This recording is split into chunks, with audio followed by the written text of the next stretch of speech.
और इन paper leak के मामलों में, इन घोटालों में संलिप्तता जिन लोगों के भी, जिन राजनीतिक दलों के लोग इसके संपर्क में हैं, संसर्ग में हैं, उनकी गिरफ्तारी, उनकी कार्रवाई की मांग करती है। और केंद्रीय शिक्षा मंत्री धर्मेंद्र प्रधान पूरी तरह से फेल हैं, इसलिए उनके इस्तीफे की हम मांग करते हैं।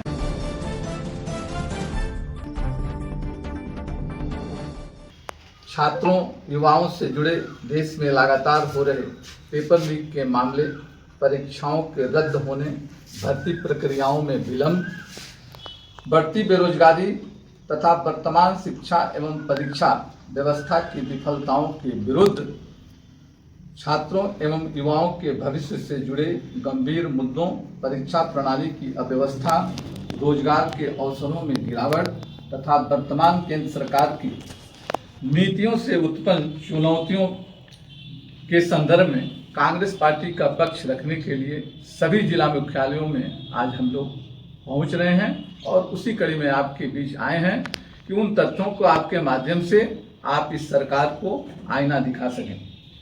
भारतीय जनता पार्टी के नेतृत्व वाली केंद्र की सरकार, जिसके मुखिया प्रधानमंत्री श्री नरेंद्र मोदी जी हैं, इनके लगभग 12 वर्षों के कार्यकाल में 89 से अधिक प्रमुख परीक्षाओं के पेपर लीक होने के आंकड़े उपलब्ध हैं। इन घोटालों एवं पेपर रद्द होने की घटनाओं से देश के 6.5 करोड़ से अधिक छात्र और अभ्यर्थी प्रभावित हुए हैं। इनमें NEET, UG 2024, 2026, UGC NET, CBSE 10वीं और 12वीं 2018, एसएससी, सीजीएल 2017 और उत्तर प्रदेश, राजस्थान व बिहार जैसे राज्यों की पुलिस व शिक्षक भर्ती परीक्षाएं प्रमुख रूप से शामिल हैं।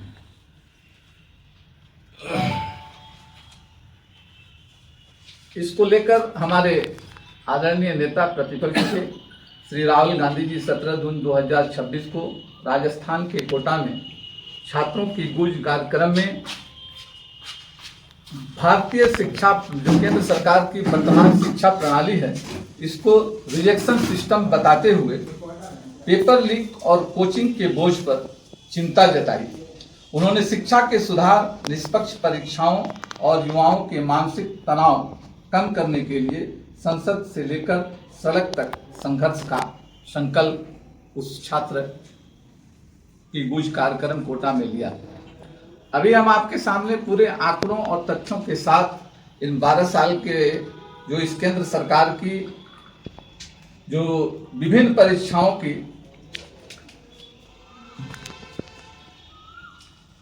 पेपर लीक के मामले हैं, उससे पूरे आंकड़े के साथ आपको हम बताएंगे।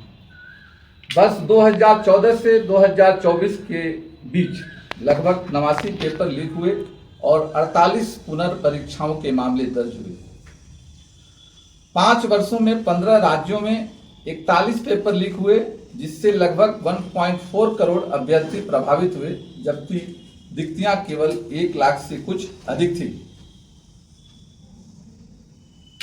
सार्वजनिक परीक्षा अधिनियम 2024 में 3 से 10 वर्ष तक की सजा और 10 लाख से 1 करोड़ रुपए तक के जुर्माने का सरकार ने प्रावधान किया था। लगभग दूसरा पॉइंट है, लगभग 24 लाख अभ्यर्थी इस 2026 नीट यूजी जो परीक्षा कैंसिल हुआ था उससे प्रभावित हुए थे। इसके बाद सीबीआई जांच और सर्वोच्च न्यायालय में सुनवाई हुई। यूपी पुलिस कांस्टेबल परीक्षा 2024 प्रश्न पत्र लीक होने के बाद परीक्षा रद्द करनी पड़ी। लगभग 48 लाख अभ्यर्थी प्रभावित हुए। CAT 2021 Cemburu. Kung tatem kiring kita. Tisi aja kiringnya mantau nan. Hare Krishna cycle store kapur sai cai bata. Inta jan cycle em kiring lo. Kan gift ko namu ah. Hah? Sari ya? Iya. Acha urienta. Cemburu. Doanya ulang kiring liya. Do ento. Iya, Hare Krishna Cycle Store kaposay chay basare huring ko marang ko sepet ko hapanum ko hasabiur tulbiur bailekana cycle ko ondo battery te charge hote hon ko गाड़ी ondo motorcycle को नामुआ ondo साबिन लेकर cycle को किरिंगे gift को सामाते नामुआ। देखिए इधर जितना भी cycle है ना कोई भी आप लीजिए और इधर जितना भी कोई भी लीजिए सभी साइकिल में गिफ्ट फ्री है।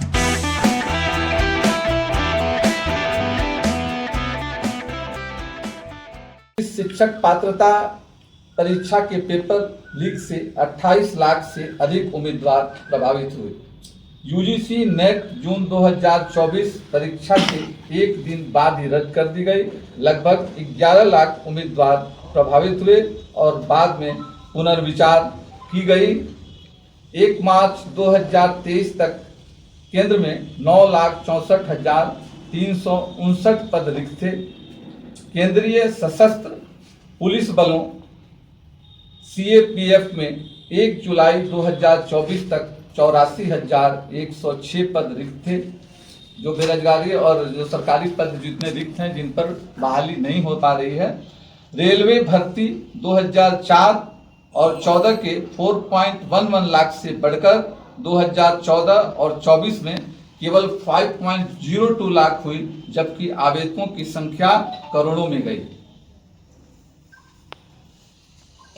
बेरोजगारी का वास्तविक चित्र 15 से 29 वर्ष आयु वर्ग में बेरोजगारी दर 2023-24 10.2% तथा अप्रैल 2025 के साप्ताहिक आंकड़ों के अनुसार 13.8% रही है। माध्यमिक शिक्षा और उससे ऊपर की योग्यता रखने वाले बेरोजगारी दर 6.5% 2025 की दर्ज की गई है। स्वतंत्र अध्ययनों के अनुसार बेरोजगारों में बड़ी संख्या शिक्षित युवाओं की है। स्नातक और स्नातकोत्तर युवाओं को अधिक कठिनाइयों का सामना करना पड़ रहा है। अब छात्र जो इससे प्रभावित होकर आत्महत्या कर रहे हैं उनके आंकड़े। वर्ष 2022 में लगभग 13,000 छात्र आत्महत्याएं दर्ज की गई, जो देश की कुल आत्महत्याओं का लगभग 7.6% थी। वर्ष 2023 की रिपोर्ट सितंबर 2025 में जारी की सरकार ने छात्र आत्महत्याओं का अब तक का सर्वाधिक आंकड़ा दर्ज किया गया। कोटा, त्रिशूर और चेन्नई जैसे कोचिंग केंद्रों में छात्र आत्महत्याओं के समूहगत मामलों का भी उल्लेख किया गया है। शिक्षा में सार्वजनिक निवास अपने लक्ष्य तक नहीं पहुंचा। केंद्र सरकार की जो नई शिक्षा नीति एनईपी 2020 में निर्धारित जीडीपी के 6% शिक्षा व्यय का लक्ष्य अब तक पूरा नहीं हुआ। शिक्षा पर खर्च जीडीपी के 2.7% पर है, जो 2017-18 के 2.8% से कम है। कुल सार्वजनिक व्यय में शिक्षा की हिस्सेदारी 10.7% से घटकर 9.2% रह गई है। 2024-25 में केंद्र का सरकार का शिक्षा का बजट लगभग 1.2 लाख करोड़ रुपए था, जो जीडीपी का लगभग 0.38% है। शेष व्यय राज्यों द्वारा वहन किया जाता है। कांग्रेस पार्टी का ये मानना है कि पेपर लीक, भर्ती में देरी, युवाओं में बेरोजगारी, छात्रों पर बढ़ते मानसिक दबाव और शिक्षा पर कम निवेश जैसे मुद्दे देश के छात्रों और युवाओं के भविष्य को प्रभावित कर रही है। इस पर सरकार को ठोस कार्रवाई करना चाहिए, अन्यथा कांग्रेस पार्टी हमारे नेता आदरणीय राहुल गांधी जी के नेतृत्व में सदन से लेकर सड़क तक संघर्ष का मुहिम उठाई है। कोई भी सरकार इस देश में रहे, देश में छात्र और युवा इस राष्ट्र के धरोहर होते हैं, उनसे खिलवाड़ कोई भी सरकार नहीं कर सकती है। उनके भविष्य के साथ कोई भी केंद्र की सरकार हो, किसी भी पार्टी की दल की सरकार हो, उनके भविष्य के साथ खिलवाड़ नहीं कर सकती है। ये देश के सामने बहुत गंभीर मुद्दा अभी है। कांग्रेस पार्टी ने कहा है कि बार बार हुई गड़बड़ियों से सबक नहीं सीख पाई। एनटीए को संसदीय कानून के तहत गठित वैधानिक संस्था नहीं बताया गया है, जिससे उसकी जवाबदेही और स्वतंत्रता पर सवाल उठते हैं।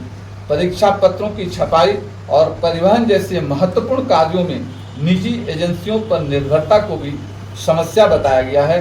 कांग्रेस संगठन यह मांग करती है कि केंद्रीय शिक्षा मंत्री धर्मेंद्र प्रधान अपने पद से नैतिकता के आधार पर तत्काल इस्तीफा दें, पेपर लीक से प्रभावित छात्रों को मुआवजा दें, मामले की जांच के लिए संयुक्त संसदीय समिति जेपीसी का गठन हो, एनटीए को समाप्त कर किसी सरकारी संस्था से परीक्षा आयोजित कराने की हम मांग रखते हैं। कोचिंग माफियाओं पर सख्त कार्रवाई हो।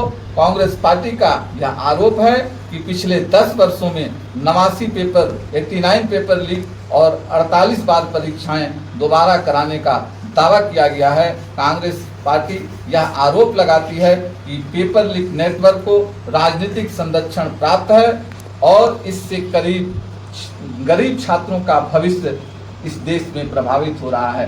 राजस्थान के कोटा, सीकर और जयपुर के कोचिंग नेटवर्क तथा कुछ भाजपा नेताओं की भूमिका पर भी सवाल कांग्रेस पार्टी ने पूर्व में भी उठाया है।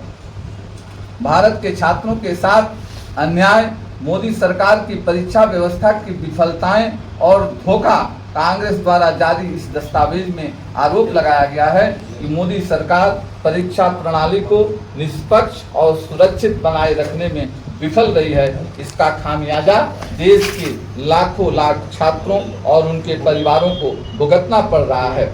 हमने जो आरोप लगाया है, पार्टी ने जो आरोप लगाया है, उन आरोपों में प्रमुख आरोप और तथ्य पिछले 10 वर्षों में 89 परीक्षा पत्र लीक हुए, जिसके कारण 48 परीक्षाएं दोबारा आयोजित करनी पड़ी है।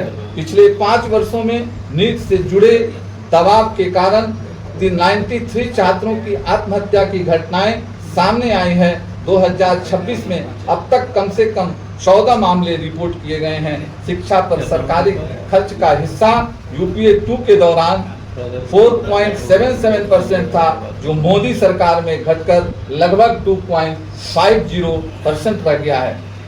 नीट पेपर लीक विवाद से 20 लाख से अधिक छात्र प्रभावित हुए हैं। सीबीएसई पुनर्मूल्यांकन विवाद में लगभग 5 लाख छात्रों को दोबारा मूल्यांकन की प्रक्रिया से गुजरना पड़ा है। CBSE on screening marking OSM विवाद, दस्तावेज के अनुसार उत्तर पुस्तिकाओं के डिजिटलीकरण के बाद छात्रों ने कई अनियमितताओं का शिकायत की है, जिनमें स्कैन की गई उत्तर पुस्तिकाओं के पन्ने गायब होना, उत्तरों का अधूरा स्कैन होना, तकनीकी खामियों और मूल्यांकन संबंधी त्रुटियां शामिल है।